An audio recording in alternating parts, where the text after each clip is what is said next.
Are we rolling? Oh, it's boiling. So interesting and captivating.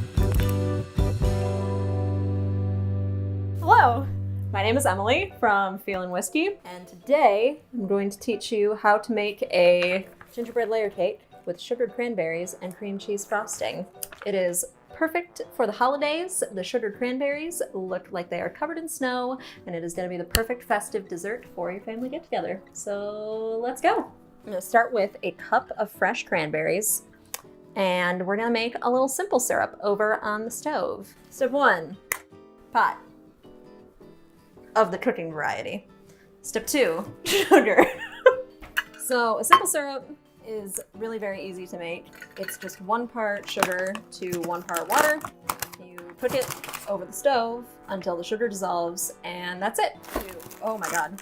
You can use any leftover simple syrup from this to sweeten cocktails. If you're looking to make a festive cranberry cocktail, it would be super delicious. Or you can just throw it away, but that seems really wasteful, so I would suggest not doing that. So then we're gonna take a cup of water, fresh out of the tap, because I have no standards. And I'm just gonna put that going. Basically, you just have to babysit this until it looks like there's no sugar in it anymore.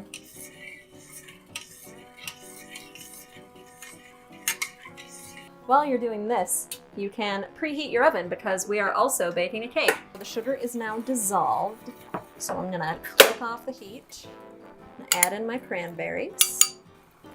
And then I am going to put them off the heat and transfer the whole mixture into a bowl.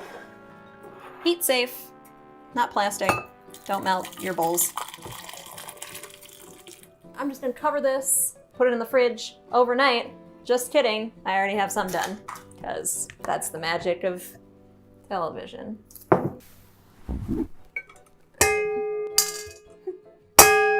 Live Moss. So now we're gonna move on to the cake batter now that our cranberries are in the fridge. So it starts by cooking up a cup of a stout beer. I would recommend using any that isn't super flavorful. This is not the place for your imperials or super thick peanut butter stouts. I just have an Irish stout by my favorite brewery, Shorts, Michigan. This is supposed to be hung on the wall. Trusty measuring cup. Pour in a cup of this. What time is it? It's 11:35 a.m. All right, so you want to make sure that your saucepan is very large, and I know this because when I tested this recipe, I used a very tiny little pot, and it boiled all over my stove, and now my burners are sticky and they smell like molasses. So make sure that your saucepan is really big, because when you add the baking soda, it's going to bubble up like crazy, and you don't want to clean your burners. In goes the stout. A cup of molasses as well. One could say that it is slow as molasses. Add that in there. So we're gonna turn the heat on high and just, I shouldn't be using a metal utensil. Don't use metal utensils on nonstick, Emily. And I'm just gonna stir this together and then bring it to a boil.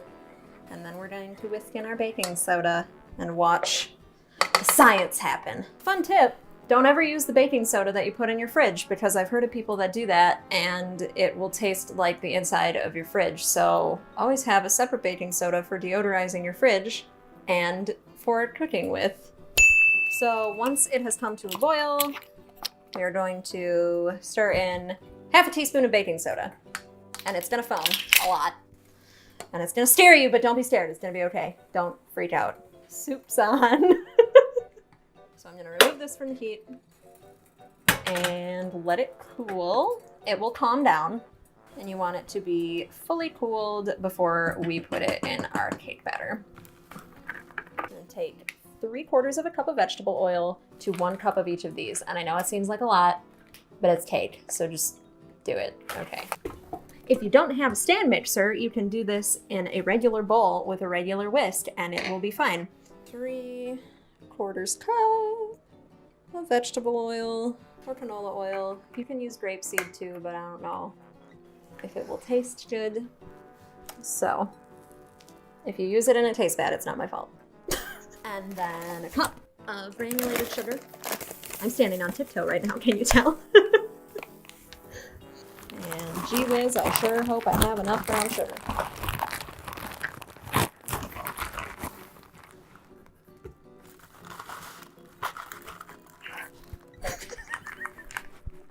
I never claimed to be a professional baker. We're nailing it.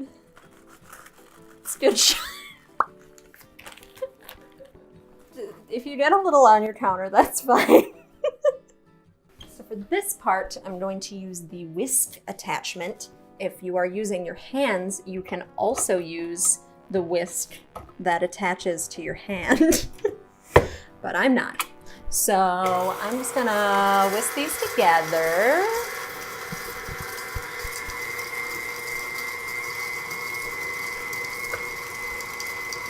Oh yeah.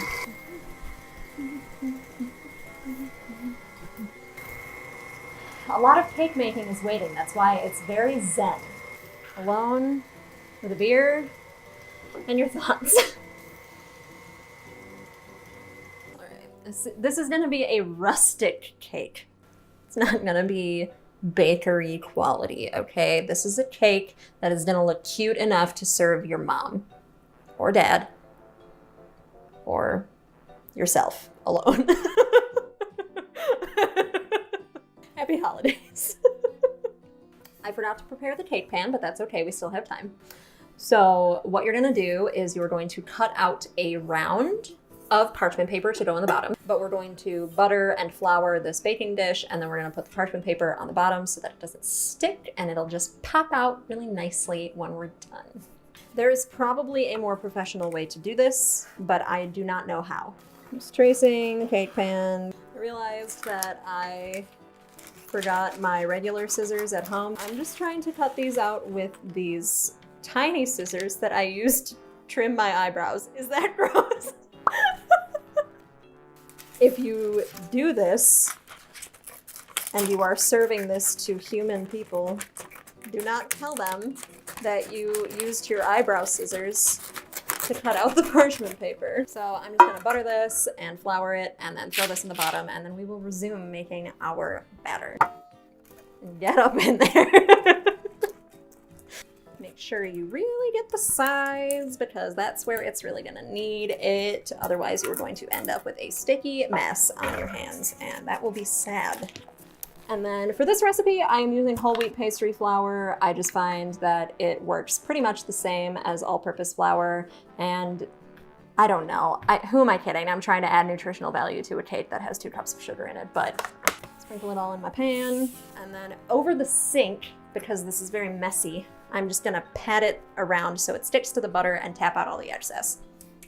I'm gonna put our parchment paper in the bottom, and then we're just gonna set this aside. Then we are going to whisk in the eggs and the stout molasses mixture that we made earlier.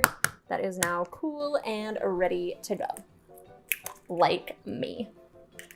Now I'm just gonna put this stout molasses mixture that has the baking soda in it. Whisk those together until they are combined.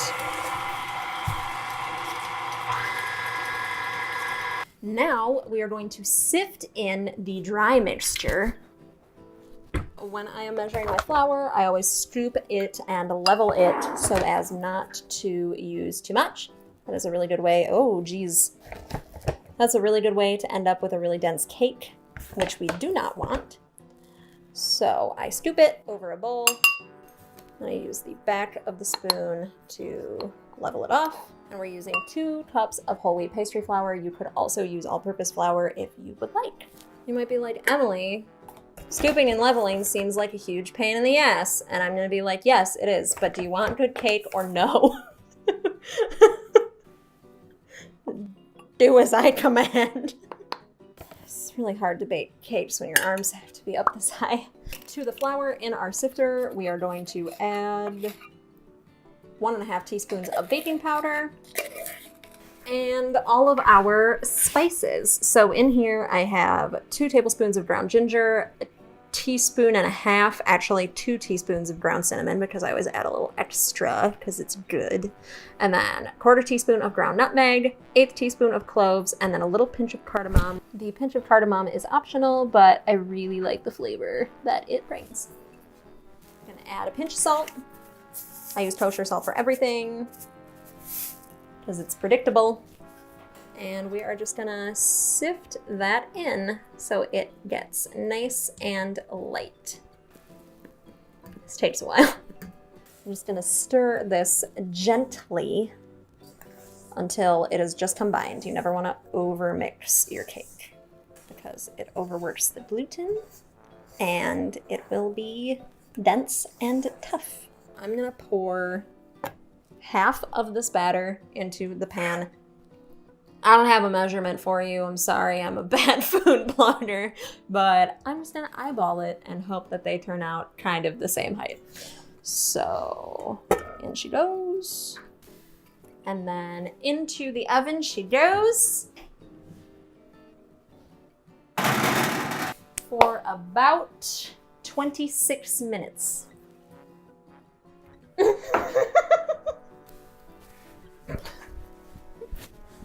It's been 26 minutes, so we're going to test the cake with a toothpick, and we're clean.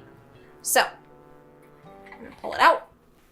We're gonna let it cool in the pan for like 5 minutes or so, and then we're gonna flip it over and let it cool the rest of the way out of the pan. Now that our cakes are cooled, we are going to make a super simple cream cheese frosting. 1 8-ounce package of softened cream cheese. I left it out for a couple hours on the counter. I'm gonna put in about a 1/4 cup, maybe a little bit closer to a 1/2 cup of powdered sugar.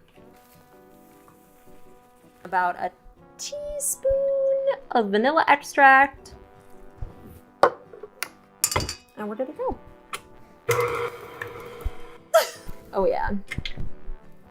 Ugh. So I'm making mine a naked cake because I like it that way. I think it looks really cute, and also I hate frosting the sides of cakes. I really just don't like frosting cakes. So this is just a way for me to get the frosting on the thing and make it look like I did it that way on purpose. Not using anything fancy, just a regular old... Get that out of there first. I'm just using a regular old knife, and I'm gonna put some of the frosting in here, and you want to make sure that your cakes are completely cooled, or else the frosting will just get all weird and wet and it'll just slide all over the place. I am, again, not a professional baker, so those of you who are probably cringing, but that's okay. Please still love me. I love you. Slap that right on there. Slap the rest of this on there. Boom, you're done. Super, super delicious and not very cakey. Oh my god, I'm totally ruining it. Look at it. All right, well, if you totally ruin the top with crumbs, then just cover it up with the cranberries. That's why we have the cranberries. It's fine. This is an honest cooking show. That's what you do when you make a mistake. You cover it up. It's not the most beautiful cake, but it is going to be delicious. So these have been straight chillin' in the fridge. A little bit of regular old sugar. Even sounds like snow. We're just gonna arrange these all over the top. Look at how cute they are. Oh my god, so cute, so festive. This is how real people make cakes. Sorry, I'm not a baker. Looks like a Pokeball. Why did I put them in a line across the middle? Why did I do that? Why do I do the things that I do? There you have it.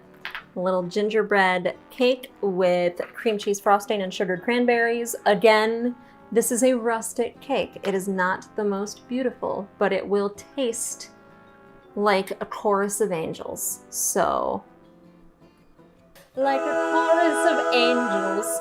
No, it's gonna be delicious. It's super, super tasty and tastes like the holidays. So I hope you make it, and I hope you love it, and find the recipe on the blog.